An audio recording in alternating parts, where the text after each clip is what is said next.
कि साफ नहीं हो पाया कि बर्देस के बंदरगाह पर हमला किसकी ओर से किया गया। वहीं रूस की तरफ से भी बंदरगाह पर हुए हमले को लेकर कोई बयान सामने नहीं आया।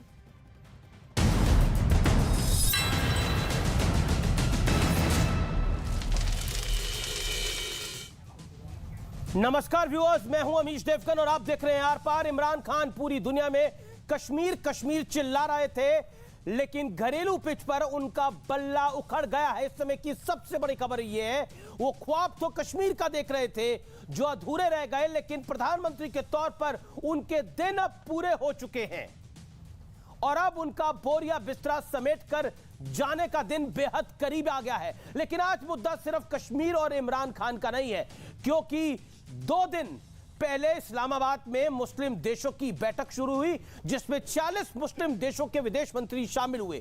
वहां इमरान खान ने जो कहा वो पूरी दुनिया ने को सुनना और समझना चाहिए। इमरान खान ने कहा कि दुनिया में 1.5 अरब मुसलमान हैं, लेकिन कश्मीर का मुद्दा सुलझा नहीं पा रहे हैं। एक प्रधानमंत्री की सोच इस स्तर तक कैसे हो सकती है? क्या ये दुनिया भर में मुस्लिम कार्ड खेलना चाहते हैं और फिर ये लोग कहते हैं कि दुनिया में इस्लामोफोबिया है? यहां की बैठक में भारतीय स्कूलों में हिजाब बैन का ढोल भी पीटा गया, लेकिन वहां पाकिस्तान के सदाबहार दोस्त चीन के भी नुमाइंदे बैठे थे।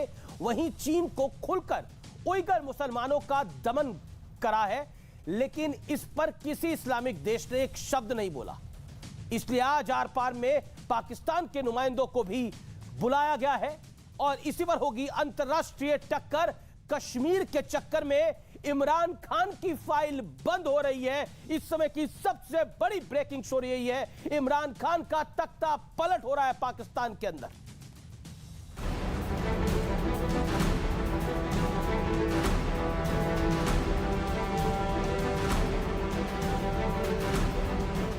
इंशाअल्लाह ताला कोई कहीं नहीं जा रहा। In Kashmir, it's a war crime, according to the 4th Geneva Convention, to change the demography of an occupied land. India is changing the demography of Kashmir by making the Muslims from a majority to a minority, by bringing in settlers from outside. This is a war crime. Yet no one has pushed about it. Neither India has pushed nor Israel, because they think we are ineffective. Imran Khan पूरी दुनिया में घूम घूम कर कश्मीर कश्मीर चिल्लाते रह गए और अपनी घरेलू पिच पर उनका बल्ला उखड़ गया। इमरान सरकार की उल्टी गिनती शुरू है। इमरान खान को बहुमत के लिए 172 सदस्य चाहिए। मौजूदा सरकार के पास अपने 115 सांसद हैं। उन्हें बाहर से अलग अलग 6 पार्टी के 23 सांसदों का समर्थन है, जो अब बागी हो गए। बागियों को वोटिंग से रोकने के लिए वो पाकिस्तान की सुप्रीम कोर्ट गए, लेकिन वहां भी इमरान को जोरदार झटका लगा। अब इमरान खान जनता के सामने गिड़गिड़ा रहे हैं, कह रहे हैं सड़क पर उतरो, मुझे बचाओ। पब्लिक रिप्रेजेंटेटिव्स यानी पब्लिक के नुमाइंदे जो पार्लियामेंटेरियंस होते हैं, उनकी जमीर की कीमतें लगाई हैं, उनको खरीद रहे हैं। मैं ये चाहता हूं कि सारी मेरी कौम 27 तारीख को मेरे साथ निकले। कुछ दिन पहले पाकिस्तान में मुस्लिम देशों की बैठक हुई, जिसमें पाकिस्तान ने अपने सदाबहार दोस्त चीन को भी बुलाया। कश्मीर राग भी छेड़ा। 46 मुस्लिम देशों के विदेश मंत्रियों ने कश्मीर और भारतीय स्कूलों में हिजाब बैन पर ढोल पीटा। इमरान खान ने यहाँ तक कहा कि दुनिया में 1.5 अरब मुसलमान हैं, लेकिन कश्मीर का मुद्दा नहीं सुलझ पा रहा। यानी दुनिया भर में मुस्लिम कार्ड खेलने की कोशिश हुई। तो आज इन तमाम मुद्दों पर भारत और पाकिस्तान के बीच होगा सीधा आर पार।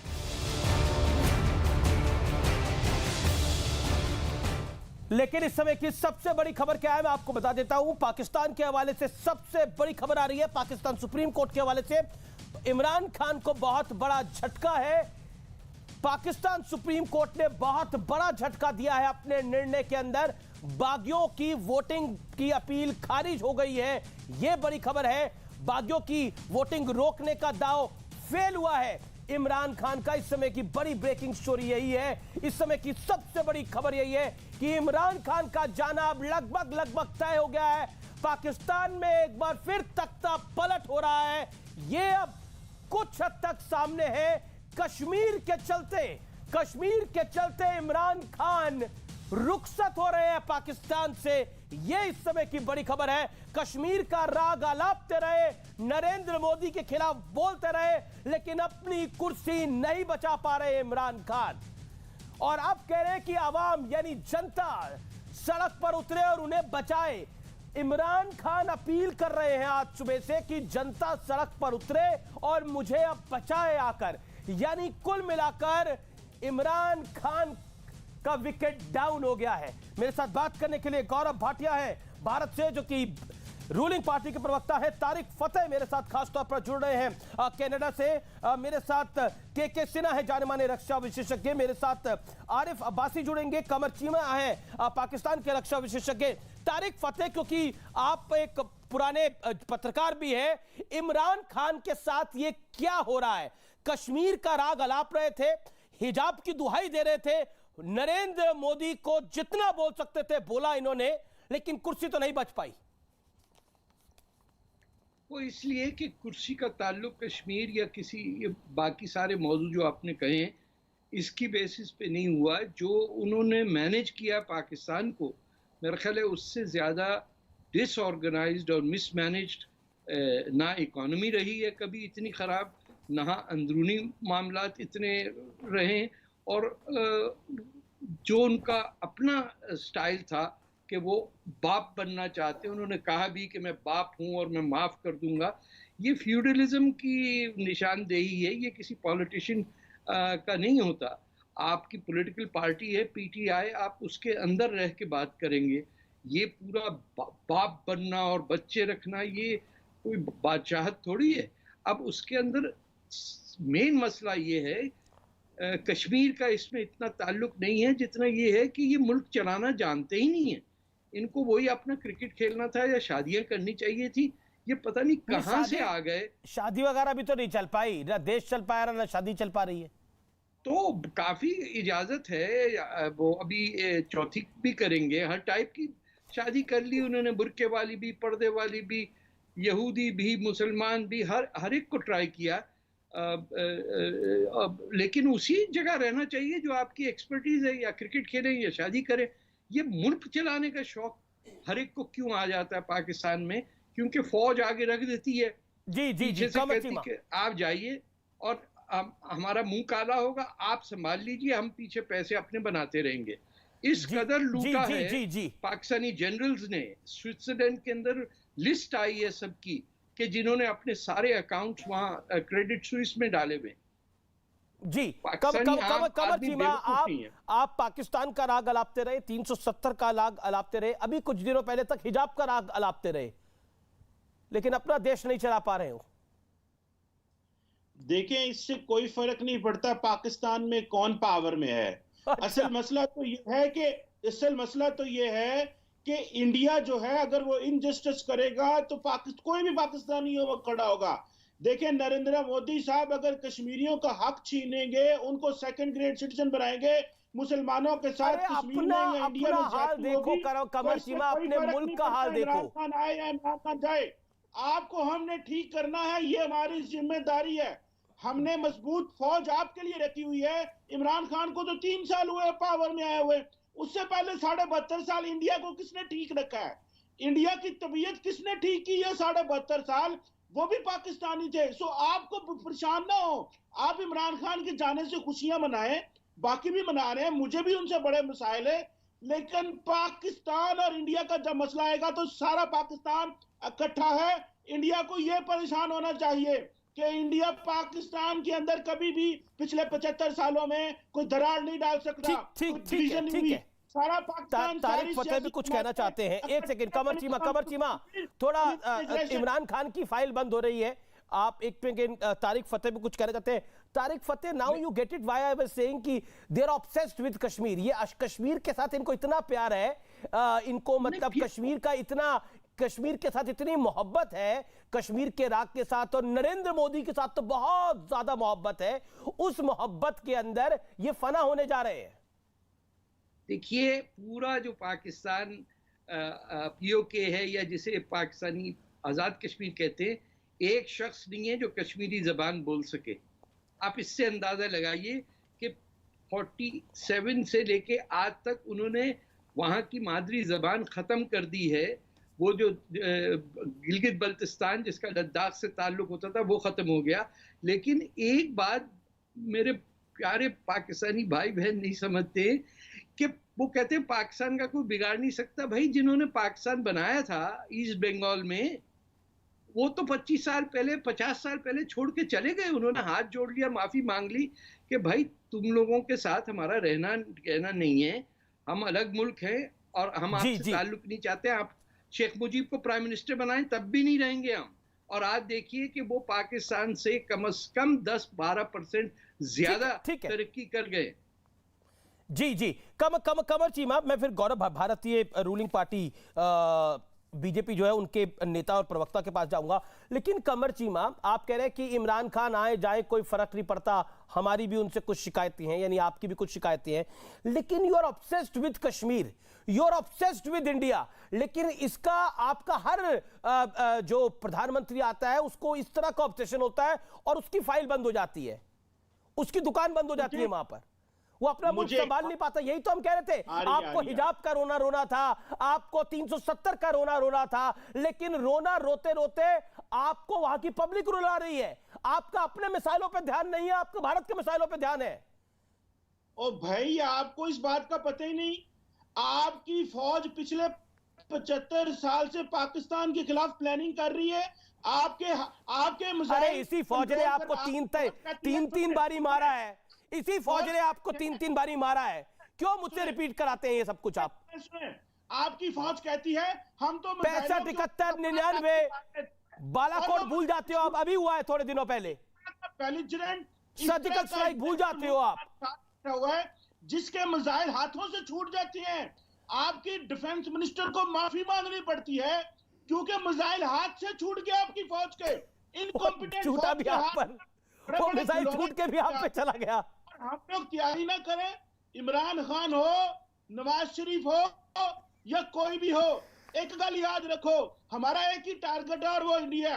इंडिया को टारगेट करते करते हिट विकेट हो रहे हो आप।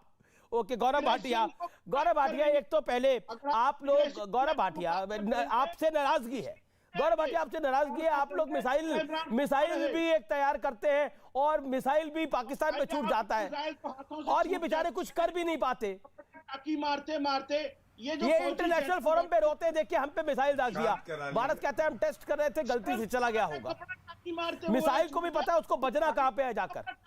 ठीक है कमर चीमा, सांस भी फूल रही है अब तो। गौरव भाटिया से जवाब, गौरव भाटिया शांत कराइए तो मैं बोलूं। जी गौरव जी धन्यवाद। देखिए सबसे पहले तो ये बता दें कि जब मूर्खता की बातें होंगी, इनके यहाँ तो मंत्री कहते हैं कि 1.25 ग्राम के न्यूक्लियर हमारे पास मिसाइल है, तो हमारे देश का मिसाइल तो इतना समझदार है, उसको पता है किस मूर्ख को खत्म करना है। लेकिन एक बात कमर चीमा ने कबूल ली। देखिए उन्होंने कहा अमीर जी कोई फर्क नहीं पड़ता है कि कौन पावर में है।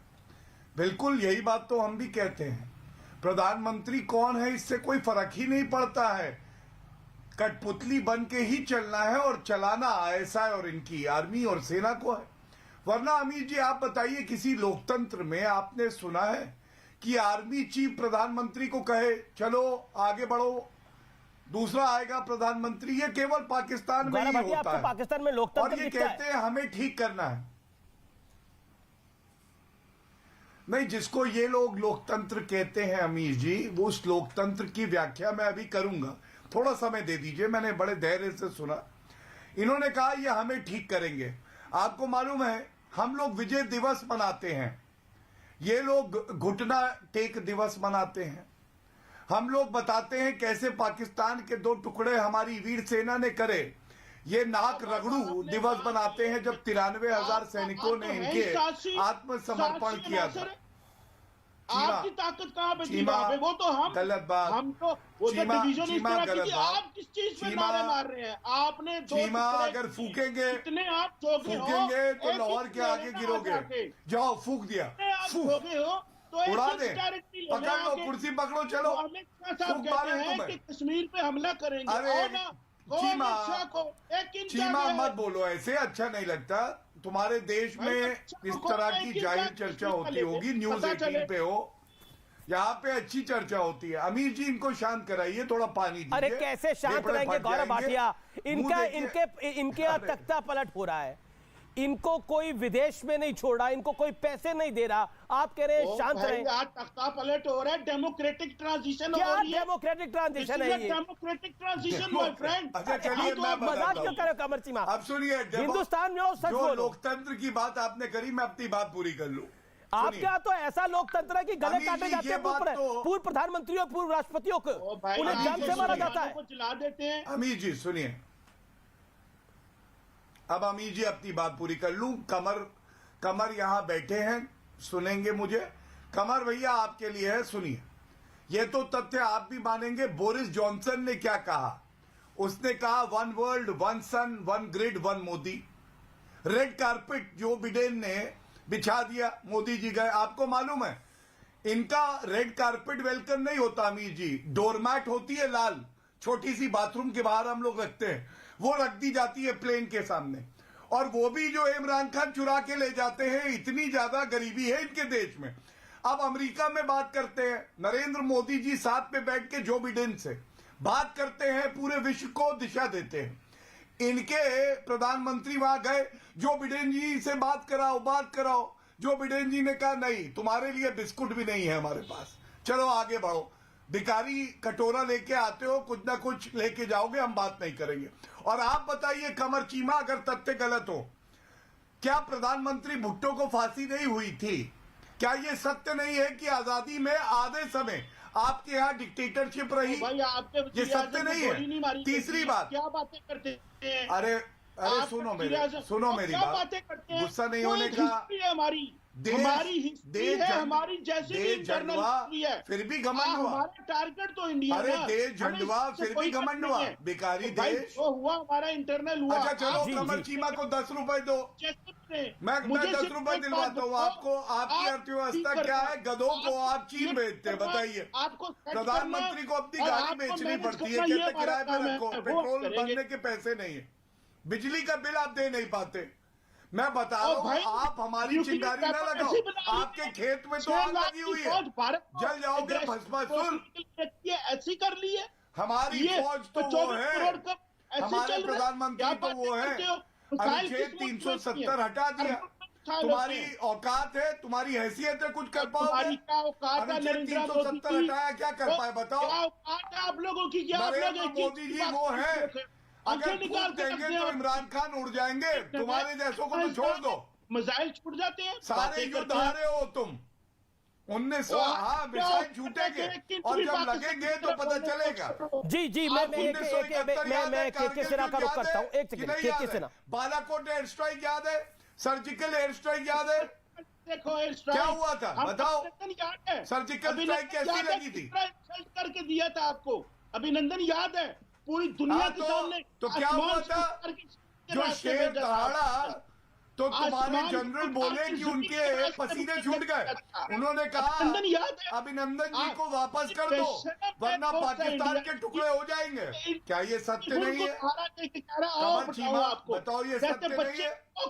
तुम्हारा जनरल पसीन हो गया, उसने कहा अभिनंदन को लौटा दो, वरना उस पाकिस्तान के इतने टुकड़े होंगे कि लड़के कंचे बना के खेलेंगे। हुआ था कि नहीं बताओ? और उसको अवार्ड भी दे हुआ था कि नहीं हुआ था? कमर चीमा होल्ड ऑन। देखिए लगातार बोलने से कुछ नहीं होगा। कमर चीमा, आप उस बात पे आर्गुमेंट कर रहे हो जिसमें आप जीत नहीं सकते। आपकी पार्लियामेंट में जो गौरव भाटिया कोट कर रहे हैं, वो आपकी पार्लियामेंट को कोट कर रहे हैं। लेट्स टॉक लॉजिकल ना। हम यहाँ पर मस्जिद के बाहर बैठ के तकरीरें तो नहीं कर रहे ना कि कुछ भी बोले। पाकिस्तान की मस्जिद के बाहर की तकरीर है क्या ये? तो आपको यही एक सेकंड रुको जरा और बात सुनो। कमर चीमा, आप लॉजिकल बात करिए ना, क्या हुआ है और फैक्ट्स क्या है? पाकिस्तान के सदन के अंदर ये बात बोली गई थी कि नहीं बोली गई थी कि जैसे ही पता लगा कि अभिनंदन मोदी गवर्नमेंट को, तो उन्होंने बोला हम अटैक कर देंगे, और हमारे जनरल के पसीने छूटे हुए थे, हमारे पास कोई ऑप्शन नहीं थी। अभी कुछ दिनों पहले इमरान खान कह रहे थे कि नरेंद्र मोदी देखिए कितना ताकतवर है, भारत कितना ताकतवर है, वो अपनी फॉरेन पॉलिसी इंडिपेंडेंट रखता है। इंडिपेंडेंट इसलिए लगता है क्योंकि भारत आत्मनिर्भर है, भारत सेल्फ सफिशिएंट है और नरेंद्र मोदी यहां का प्रधानमंत्री है। लेकिन आपके साथ मजबूरी है कि आप हर जगह कटोरा लेके चले जाते हो और ये फैक्ट है, बीट यूएस, बीट चाइना। इसीलिए आपको इंतजार करना चाहिए फैक्ट्स का और फैक्ट्स के अकॉर्डिंग भी बोलना चाहिए। मेरे साथ आरिफ अब्बासी है, इमरान खान की पार्टी के नेता है। आरिफ अब्बासी, इमरान खान का तख्ता पलट क्यों हो रहा है, क्या कारण है इसका? सबसे पहले तो बहुत शुक्रिया तमाम सुनने वालों को मेरी तरफ से अस्सलाम वालेकुम। हाँ देखें, इस टाइम पाकिस्तान की जो सियासी सूरत हाल है वो बिल्कुल जमहूरी अंदाज में आगे बढ़ रही है। आइन में जो कुछ है उसके मुताबिक चल रहे हैं। जो नो कॉन्फिडेंस है ये आइन के प्रिविलेज है और आइन में इसका चूंकि किसी भी वजीर आजम के खिलाफ ये हो सकती है तो उसी पर अपोजिशन अमल कर रही है। इमरान खान कहीं नहीं जा रहे इस टाइम, शायद आपको नहीं पता, वहाँ इंडिया में बैठ के, मैं चूंकि एक्स पार्लियामेंटेरियन हूँ, पार्टी का जिम्मेदार भी हूँ, हमारे पास अपोजिशन के बहुत सारे लोग हैं जो इमरान खान को समझते हैं कि हक पे है। इमरान खान की जो फॉरेन पॉलिसी है, जो उसकी इक्तिसादी पॉलिसी है, जो तो इमरान खान तो खुद ही अपनी फॉरेन पॉलिसी को कोस रहे थे। इमरान खान कह रहे थे कि भारत की फॉरेन पॉलिसी जो है वो इंडिपेंडेंट है, हमें तो दबाव में रहना पड़ता है। इमरान खान चंद दिनों पहले इस बात को कह रहे थे।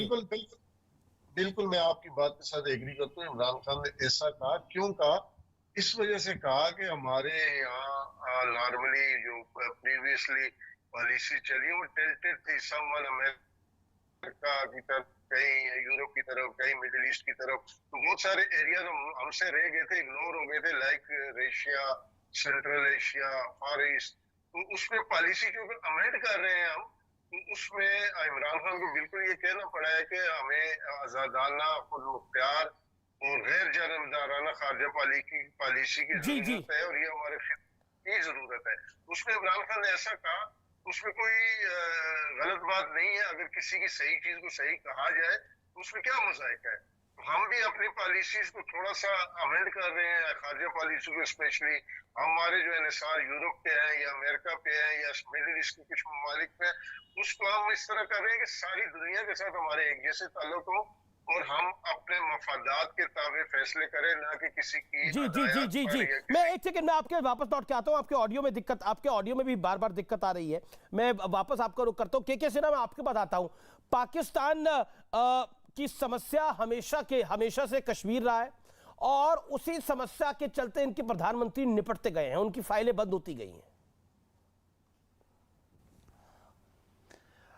देखिए अमीश जी, कश्मीर तो ऐसा इनका अलाप है कि ये अलापते रहते हैं और देखिए दिन रात अलापते हैं। जैसे नमाज पढ़ते हैं उसी तरह वो तो 5 बार ही पढ़ते होंगे, दिन में कितनी बार कश्मीर की अलापते हैं ये। और क्या हर्ष होता है जब जब ये कश्मीर को लाते हैं, तब तब या तो इनकी सरकार जाती है या इनके जो भी जो मार्शल लॉ लेके आते हैं और 30 साल तक राज करते हैं वो चले जाते हैं। इन्होंने पूछ रहे थे अभी कमर खिमा बोल रहे 75 साल में क्या हो गया, 75 साल में 2 टुकड़े हो गए, इनको पता ही नहीं। इनको ये नहीं पता कि ये आए थे उधर कारगिल के अंदर में कैसे कैसे मार खा के गए, इनको ये भी याद नहीं। और आप छोड़ दीजिए ना, बालाकोट में आपने ही बताया इनके पार्लियामेंट में इनके पैर कांप रहे थे। मैं नहीं बोल रहा हूं, इनके पार्लियामेंट के ऊपर में ये बहस चली है, पैर कांप रहे थे। इन्होंने कह दिया अभिनंदन को नहीं छोड़ेंगे। मोदी साहब ने बोला कि हमने ये परेड के लिए थोड़ी रखा है, ये जो आपने देखा एक मिसाइल गलती से हमने हो गया कुछ, तो वो हमने कहा हमने परेड के लिए तो नहीं रखा है, ये तो हमने रखा है ना कि इनको हम जंग में दिखाएंगे। ये तो कहने की बात है। और देखिए कहां बदल गई है। ये कहते हैं हमारी बेस ही अच्छी है, इंडियन आर्मी बहुत प्रोफेशनल आर्मी है। ये तो कहते रहे हैं कि इंडियन आर्मी रेपिस्ट है, वो रेप करती है, लोगों को तरसाती है। और ये आज कह रहे हैं, और ये क्या कहते हैं, ह्यूमन राइट, वॉर क्रिमिनल। अरे वॉर क्रिमिनल भूल गए जब आपने 10 लाख बंगालियों को, उसमें से 1 लाख विमेन को जब रेप किया था। ये भूल गए इन्होंने बलूचिस्तान में क्या कर रहे हैं, ये भूल गए जवाब इस बात का, क्या कर रहे हैं। ये इनका जवाब इनके पास कहां से मिलेगा। इनको जब बोलते हैं गो नवाजी गो, अब वो आप सिंहजांग ले लीजिए, सिंहजांग के अंदर में क्या हो रहा है, वहां रेपे होती है, हाइनाइजेशन होता है। भाई इनको आप नवाज नहीं जवाब करने दे, देते इंडिया सीपैक के अंदर साथ-साथ। क्या हो रहा है कि अरे आप मुसलमान देखो, लड़की अगर हिजाब पहन के कमर चीमा निकाब साहब, करके निकलती जरा है बता, तो जय श्री बोलने राम के दीजिए ना नारे साहब। लगते हैं। ये इंडिया बर्दाश्त नहीं कर सकता भाई। 130 करोड़ का इंडिया एक लड़की के निकाब को बर्दाश्त नहीं कर सकता। ये तो आपको टॉलरेंस का लेवल है और आप दुनिया को बताने चले हैं। आप कहते हैं तारिक फतेह क्विक रिप्लाई। दुनिया तो पूरी दुनिया हमारी कायल है भैया, पूरा दुनिया हमारे को क्या फॉलो चल कह रहा रहे है। हैं आप? तारिक फतेह आप मुसलमानों को मिसाल बताते हैं। तारिक फतेह को लेके आइए स्क्रीन पे। तारिक फतेह तारिक फतेह इसलिए तो मुसलमान कहोगे। तारिक फतेह को दिखाइए पीसीआर। पानी पीजिए आप। सर क्यों ऐसी बेवकूफी की बात करते हैं कि बच्ची को इजाजत नहीं मिली क्लास में? वहां इंडिया की जुडिशरी को तो मान लेते हैं ना आप कि it is an independent respected judiciary. जो स्टेट कह रहा है कि आप हिजाब पहन सकते हैं, हिजाब पहना, लेकिन स्कूल की यूनिफॉर्म वही होती है। ये और बात है कि पाकिस्तान में ना यूनिफॉर्म बची है ना कुछ है। भाई मर्द जो हैं वो बुर्का पहन के चोरी करते हैं। बुर्के के अंदर उसामा बिन लादेन को आप लाते हैं। मैं तारिक साहब की इज्जत करता हूँ, बुजुर्ग हैं सर। मैं तारिक साहब की बहुत इज्जत करता हूँ, बुजुर्ग हैं, लेकिन ये स्कूल क्यों डिटरमिन करेगा? मैं आता हूं ब्रेक के बाद। मैं ब्रेक ले रहा हूं, ब्रेक के बाद वापस आ रहा हूं। आप देखते रहिए आर पार। छोटा सा ब्रेक लेके हम वापस आ रहे हैं।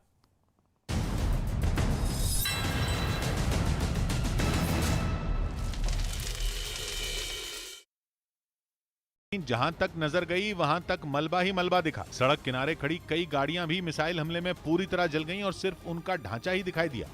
उधर यूक्रेन की राजधानी कीव में एक वैज्ञानिक संस्थान पर रूस ने ड्रोन से हमला किया। इस हमले में 3 लोगों की मौत हो गई जबकि कई लोग घायल हो गए।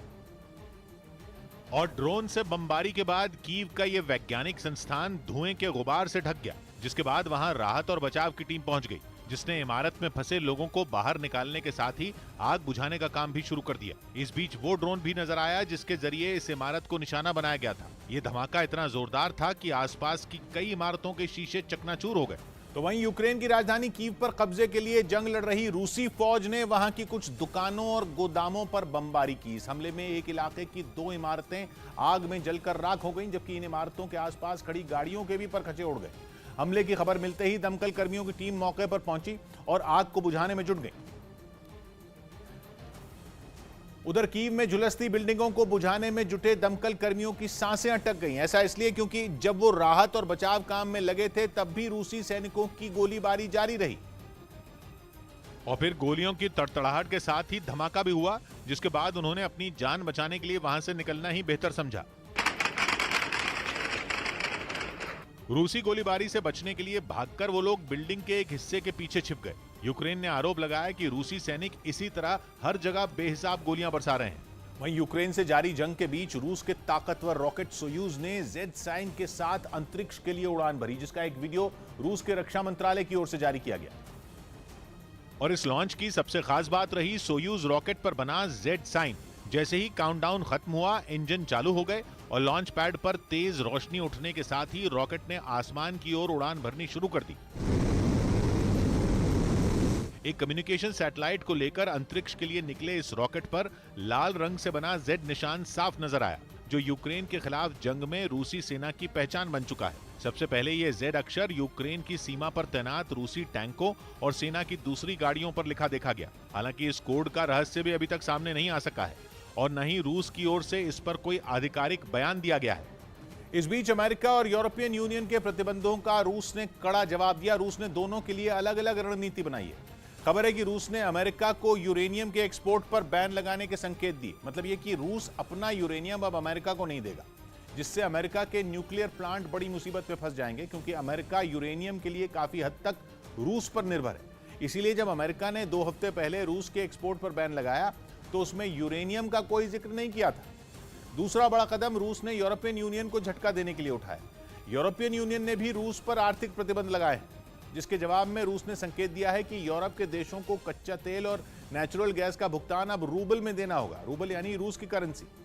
यूरोप में कच्चे तेल और नेचुरल गैस की 30% सप्लाई रूस से होती है। जंग के बावजूद इस पर कोई फर्क नहीं पड़ा है। खबर है कि पुतिन ने रूस की गैस कंपनियों को इससे जुड़ा आदेश दे दिया है, जिसमें यह कहा गया है कि यूरोप के देशों से गैस का भुगतान रूबल में लिया जाए। रूस के इस कदम से डॉलर के मुकाबले लगातार कमजोर हो रहे रूबल की सेहत सुधरने का अनुमान। दूसरी तरफ यूरोप के देशों की रूबल हासिल करने के लिए रूस के बैंकों पर लगाए गए प्रतिबंधों में ढील देनी होगी। उधर यूक्रेन युद्ध के बीच यूरोप के देश जर्मनी और नॉर्वे के आसमान में नेटो के लड़ाकू विमानों ने अपनी तैयारियों को परखा। इसमें जर्मनी और नॉर्वे के अलावा 27 देशों ने हिस्सा लिया और इन देशों के लड़ाकू विमानों ने घंटों नीले आसमान के नीचे कंधे से कंधा मिलाकर सैन्य अभ्यास किया, खासकर वहां के सर्द मौसम में। इसी वजह से इस अभियान का नाम कोल्ड रिस्पॉन्स 2022 रखा गया। अभी जर्मनी और नॉर्वे दोनों ही देशों में न्यूनतम तापमान -1 डिग्री सेल्सियस के करीब है। इसी सर्द मौसम में इन लड़ाकू विमानों ने हवा में तेल भरने का अभ्यास भी किया। इस सैन्य अभ्यास में यूरोप और उत्तर अमेरिका के करीब 30,000 जवान शामिल हुए। 14 मार्च से शुरू हुआ ये सैन्य अभ्यास 1 अप्रैल तक चलेगा। हालांकि इस ट्रेनिंग का समय यूक्रेन युद्ध से पहले ही तय हो गया था, लेकिन इस अभ्यास का मकसद ये बताना भी था कि नॉर्वे समेत नेटो के सभी सदस्य देश किसी भी बाहरी खतरे से निपटने के लिए हमेशा तैयार हैं। वहीं पोलैंड ने इशारों में यूक्रेन को नेटो में लाने की वकालत की। ज़ेलेंस्की को नेटो शिखर सम्मेलन में संबोधित करने के लिए आमंत्रित भी किया गया।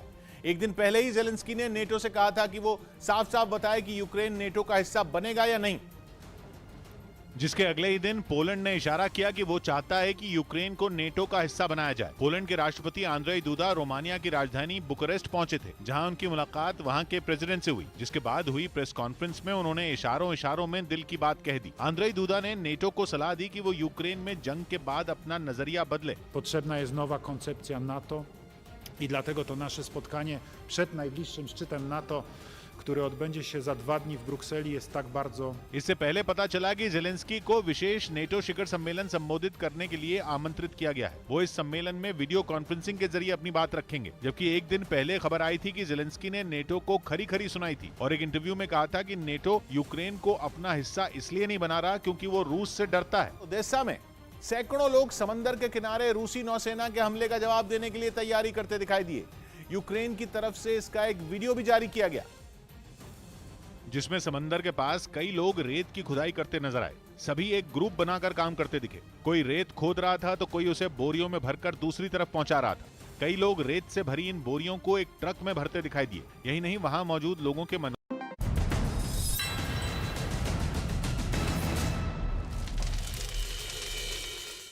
Welcome back. आप देख रहे हैं आर पार, देश का सबसे लोकप्रिय डिबेट शो। और अब मैं सीधा रुख करता हूं,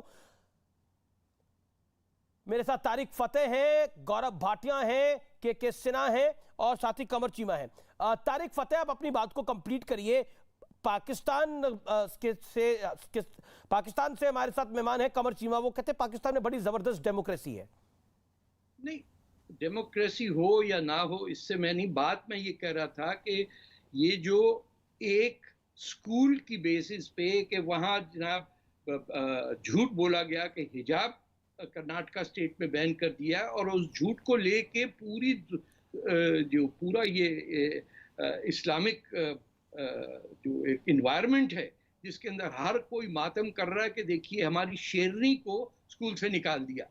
इतना बड़ा झूठ बोलते हैं इस तरह प्यारे से मुंह से कि ये इनको पता नहीं कि पूरे पाकिस्तान में हर स्कूल में यूनिफॉर्म है। ये कभी स्कूल नहीं गए पढ़ने के लिए, कैथलिक स्कूल हो या गवर्नमेंट का स्कूल हो, उसकी यूनिफॉर्म वही ब्राउन पैंट होती है या शर्ट होती है। हर स्कूल जो है दुनिया में उसकी एक यूनिफॉर्म होता है कि क्लास में आप क्या पहनेंगे और क्या नहीं पहनेंगे। और जब हिंदुस्तान के एक स्टेट ने कह दिया कि ये है, जजेस ने तय कर दिया कि हिजाब is not essential part of practice of Islam, ये पाकिस्तान में बैठ के बताएंगे इंडिया के मुसलमानों को कि what is essential practice of Islam. अरे कोई एक हरकत तो मुसलमानों वाली कर लो जिसमें बेईमानी, चोरी, डाका ना हो आपकी फौज का। आप लेक्चर दे रहे हैं इंडिया को कि वहां मुसलमान बच्चियों के साथ लेक्चर तो ये देते हैं, लेक्चर तो ये चाइना को अपना दोस्त बताते हैं। वहां पर उइगर मुसलमानों के साथ क्या यातनाएं हो रही हैं उसके बारे में इसकी बोलती बंद हो जाती है। उइगर मुसलमानों पर क्यों नहीं बोलते आप चाइना के अंदर? कितनी बार बोले आप उइगर मुसलमानों पर? फैसला करना है। ये इंडिया के जज कौन होते हैं ये फैसला करने वाले? इंडिया के जज सब कुछ होते हैं। इंडिया के जज, India is a constitutional democracy. India का मीडिया कौन होता है ये फैसला करने वाला? ये मुसलमानों को हक दे। अगर हिंदू नंगे घूम सकते हैं, अगर कुछ हिंदू भाई नंगे घूम सकते हैं, तो मुसलमान निकाब नहीं कर सकते? क्या स्कूल सर में पे कुछ नहीं बैठ सकते? एक सेकेंड, बड़े मुसलमानों के हिमायती बनते हो कमर सीमा। उइगर मुसलमानों को मारने वाले, उइगर मुसलमानों को प्रताड़ना करने वाले चाइना को आपने स्पेशली इनवाइट किया ओआईसी में, क्यों किया? उइगर मुसलमानों पर यातनाएं करने वालों को, बहुत बड़े मुसलमान बन रहे हो आप, मुसलमान देश हो आप, उइगर मुसलमानों पर यातना करने वाले चाइना को क्यों इनवाइट किया? लगता है अगर एक लड़की ने सर पे दुपट्टा, मेरे सवाल का जवाब दो कमर चीमा। लड़की सर पे दुपट्टा ले सकती है, स्कूल के बाहर ले सकती है, और स्कूल के अंदर हिजाब पहनना भारत में अलाउड नहीं है। इंडिया हिंदुओं का है, ना मुसलमानों का, ना सिखों का। उइगर, अच्छा एक बताइए, चाइना में उइगर मुसलमान खुश है क्या? चाइना में उइगर मुसलमान खुश है क्या? एक सेकेंड, मुसलमानों के हिमायती नंबर 1, सुनिए बात, सवाल सुनिए ना। चाइना में उइगर मुसलमान खुश है क्या कमर चीमा? और भाई इंडिया का मुसलमान चाइना में उइगर, आप तो देखिए अभी भाग रहे इस सवाल से, इतना घबरा क्यों रहे कमर चीमा? कमर चीमा मैं आपको ऑडियो डाउन कर रहा हूँ, कमर चीमा मैं आपको ऑडियो डाउन कर रहा हूँ। उइगर मुसलमानों के साथ जो यातनाएं हो रही हैं चाइना में, उससे आप खुश हैं क्या? नंगे क्यों घूमते हैं और ये निकाब वाले क्यों नहीं घूम सकते? इनको इसको तो बयान करें। उइगर मुसलमानों के साथ जो चाइना में हो रहा है, उससे आप खुश हैं? इसका मतलब गौरव भाटिया, आपको सांप सूंघ जाता है? वो जो नंगे घूमे वो देखिए, एक तो आपको सभ्यता ही नहीं पता, आपको अपनी सभ्यता ही नहीं पता, आपको अपनी सभ्यता ही नहीं पता। नफरत क्यों करते हो मुसलमानों से? हाँ, मुसलमानों से आपको तो बड़ा प्यार है। चाइना में उइगर मुसलमानों को रौंदा जा रहा है, मारा जा रहा है, वो गिड़गिड़ा रहे हैं, वो रो रहे हैं, और उस चाइना को आप रेड कार्पेट दे रहे हैं। आपको मुसलमानों से बड़ा प्यार है। आपको हिंदुस्तान में मुसलमान प्रताड़ित नजर आ रहा है और चाइना में मुसलमान खुश नजर आ रहा है। ये नजर का फर्क है। यहां पर मुसलमानों की तादाद 47 के बाद कितनी हो गई, ये बताता है हिंदुस्तान में कितना फल फूल रहा है मुसलमान। और आपके यहां हिंदू कितने थे, वो कितने रह गए, उइगर मुसलमान कितने थे और कितने रह गए चाइना के अंदर, ये सारी कहानी को बताता है। लेकिन कुछ लोगों को होता है ना कि जब तक उनके कपड़े ना फाड़े जाए उन्हें पता नहीं लगता कि वो नंगे हैं। आपकी स्थिति यही है, आपके देश की स्थिति यही है। माफ करिए इन शब्दों के लिए। गौरव भाटिया,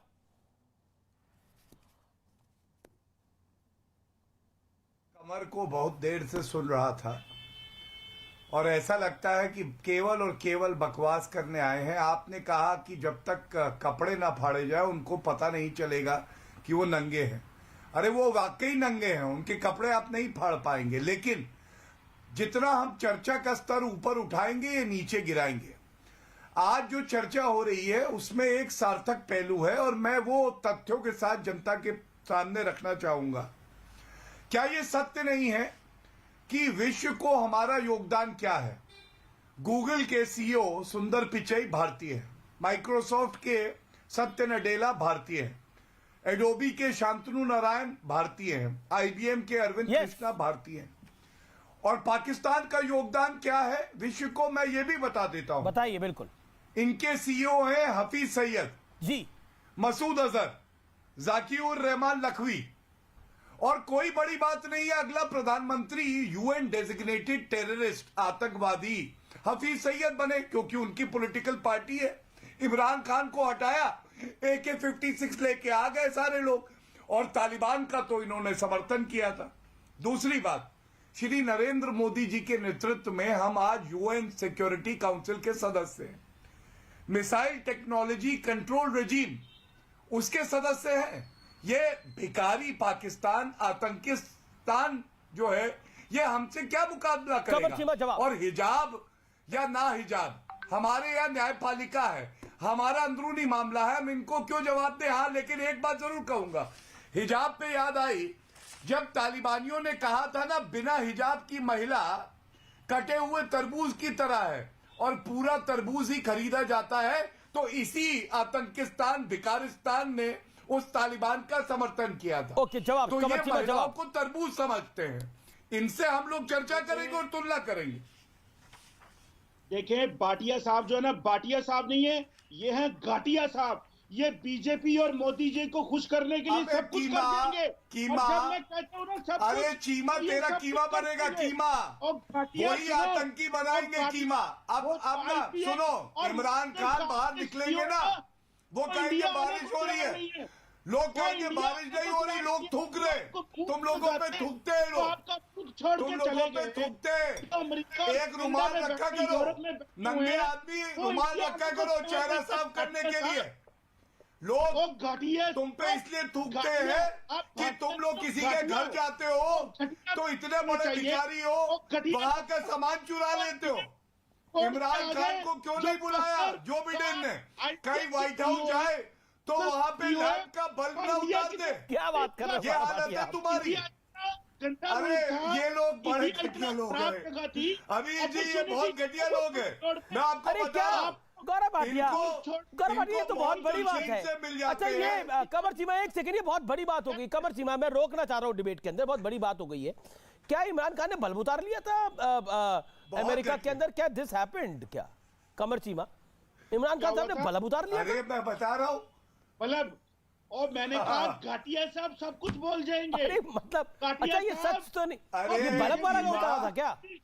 अरे क्या भाटिया घाटिया बोले जा रहे हो आप? आपको पता नहीं लग रहा? अरे तुम पर भी तो कुछ होनी चाहिए ना। अमीर जी, इन बेचारे को मिनिस्टर नहीं बनाया गया, बाकी सब बीजेपी के लोग मिनिस्टर बन गए। कीमा, मैं आपको बता रहा हूँ। अरे आप गौरव भाटिया को मंत्री देखना चाहते हैं, लेकिन लोग आप गौरव भाटिया को मंत्री देखना चाहते हैं। आप कहते हैं मैं गौरव भाटिया को मंत्री नहीं बनाया गया। एक बात मुझे समझ में नहीं आ रही, आपके अपने प्रधानमंत्री की कुर्सी खतरे में है, गौरव भाटिया को मंत्री देखना चाहते हैं। इससे ज्यादा हिलेरियस काम नहीं मैंने देखा। इसीलिए पाकिस्तान का ये हाल है। अब समझ रहे हो पाकिस्तान का ये हाल क्यों है? प्रधानमंत्री होना छोटी बात है। घाटिया को आज मिनिस्टर बनाओ, ये चुप आपके पास इंडियन पासपोर्ट है, आप इमरान खान से ऊपर है, इनका वजीर आजम हमारे आम नागरिक से नीचे है। घाटिया मोदी आपकी, अरे बल चुराते हो, चोर कहीं के। ये खबर तो कहीं थी कि इमरान खान ने बल्ब वगैरह चुराया है। 50 रुपए दे देते हैं। ये खबर तो कहीं नहीं पड़ी मैंने कि इमरान खान ने बल्ब वगैरह कहीं चुराया है। लेकिन तारिक फतेह एक सेकंड देखिए कमर चीमा, आपका एक तो चेहरा इतना बड़ा दिख रहा है स्क्रीन के ऊपर, क्योंकि आप जूम पर है, वो बहुत ही, आप बहुत करीब आ जाते तो बड़ी अजीब स्थिति हो जाती है स्क्रीन की। आप जब एकदम स्क्रीन के एकदम पास घुसाते हो तो मुझे अजीब स्थिति हो जाती है, बड़ा अजीब लगता है वो। मैंने नहीं, मैं आप माशाल्लाह बड़े खूबसूरत हैं, हट्टे कट्टे हैं, और ईश्वर आपको सेहत आपको अच्छी दे। दे दो, ये बेचारा। अच्छा ठीक है, एक सेकंड कमर चीमा, मैं जान रहा हूँ कि इस समय आपकी स्थिति खराब है। प्रधानमंत्री इस्तीफा दे रहे हैं, प्रधानमंत्री जाएंगे, रुकेंगे, क्या होगा? मैं आपकी मानसिक स्थिति को समझ सकता हूँ थोड़ी देर के लिए, लेकिन ऑडियो मुझे डाउन करना पड़ेगा अब आपका। कमर चीमा, तारिक फतेह, यहाँ पर पता नहीं क्या क्या बातें हो गई, लेकिन the point is always remains this कि उइगर मुसलमानों के साथ चाइना में क्या हो रहा है, उसको रेड कारपेट देना है, और बाकी दुनिया में मुसलमानों के लिए रोना रो रहे हैं कि भारत में देखो क्या हो रहा है। देखिए, ये आप सारी बेकार की बातें पूछ रहे हैं इन लोगों से। इनसे पता ये कराइए कि अगली बीवी कौन है इमरान खान की। ये यही कर सकते हैं, क्रिकेट खेल सकते हैं और 4-5 बीवियां रख सकते हैं। और इनकी जो दूसरी या तीसरी बीवी थी, जो इन्होंने किताबों में जो लिखा है कि इमरान खान की क्या हरकतें हैं, उसके बारे में बात करें ना। ये कहाँ इन लोगों से सीरियस बातें आप करते हैं कि क्या होगा नहीं। They don't know absolutely nothing. इनको यही पूछ ले कि गवर्नर जनरल पाकिस्तान का पहला कौन था, they will not know that. या वो कौन था गवर्नर जनरल पहला पाकिस्तान का, बताएंगे कमर चीमा बताइए। पाकिस्तान स्टडी का हमारा टेस्ट लेने के लिए तारक साहब हमारा टेस्ट ना ले, भाटिया साहब की मिनिस्ट्री के लिए कैंपेन चलाए, हैशटैग यूनियन मिनिस्टर भाटिया, ये कैंपेन होनी चाहिए। इस बेचारे को मिनिस्टर बनाओ, उसकी जुबान बताइए ना, काउंसिल जनरल कौन था आपका पहला? इसमें क्या बात है बताने छुपाने की? काउंसिल जनरल क्या था? देख लीजिए गूगल वगैरह पर, सर्च कर रहे हैं आप, करिए, बता दीजिएगा कमर चीमा। मैंने क्या सर्च करना है? मैं तो मेरा आज का मिशन है। अच्छा बताइए तो सही कौन था? अच्छा भारत को तो बताइए कि आपका काउंसिल जनरल कौन था? भारत को बताइए आपका काउंसिल जनरल कौन था? Governor general Bhatia. भारत को बताइए आपका गवर्नर जनरल कौन था? बताइए ना। तारिक फतेह रिस्पॉन्ड। तारिक फतेह रिस्पॉन्ड। हमारा तीर निशाने पे लगा है, देखिए बौखला गए हैं। ये देखिए, अरे उठ जाओ, सीट के नीचे आग लग गई लग रहा है। तारिक फतेह, देखिए बदनसीबी ये है कि इनका जो गवर्नर जनरल था उसने अंग्रेज से जाके पूछा कि यूनिफॉर्म किसकी ज्यादा बेहतर होती है, प्राइम मिनिस्टर की या गवर्नर जनरल की? उन्होंने कहा अथॉरिटी प्राइम मिनिस्टर की होती है, लेकिन ठाट जो है वो गवर्नर जनरल के होते हैं, क्योंकि वो क्वीन का रिप्रेजेंटेटिव होता है। तो इनके जो वो मोहम्मद अली जिन्ना साहब थे बंबई के, उन्होंने कहा तो मैं गवर्नर जनरल बनूंगा, मुझे प्राइम मिनिस्टर बनने का शौक नहीं है। और उसी गाड़ियों में ठाट के he went on the record कि सूट किसने ज्यादा मिलते हैं। उन्होंने कहा सूट इसमें ज्यादा मिलते हैं। गाड़ी किसमें मिलती है? तो instead of becoming the prime minister of Pakistan the guy chose to be governor general. उसके बाद जो थे गुलाम मोहम्मद, वो उन्होंने कहा कि जब मुझे दफनाओ तो अंग्रेजों के कब्रिस्तान में दफनाना। ये भी कराची में जाके ढूंढ लीजिए। उन्होंने कहा गोरख कब्रिस्तान चाहिए हमको, ये पाकिस्तान अच्छा नहीं लगता हमको। ये जी। उस मुल्क के बेचारे लोग हैं जिनका फ्यूचर इनके हाथ में नहीं था, इनको इस्तेमाल किया गया। जी चलिए अब आज का सुपर एक्सक्लूसिव मेरे साथ योग गुरु, कॉर्पोरेट गुरु या फिर कहें तो बिजनेस गुरु बाबा रामदेव है इस समय एक्सक्लूसिव। सीधा उनका रुख कर सकते हैं हम।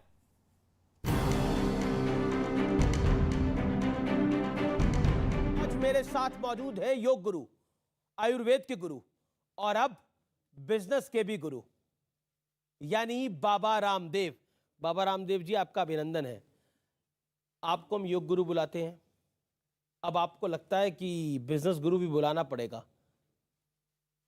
आप एफपीओ लेके आ रहे हैं, फॉलो ऑन पब्लिक ऑफर, मतलब पूरी तरह से बाबा कॉर्पोरेट हो गए हैं आप। हाँ, ये जरूरत है।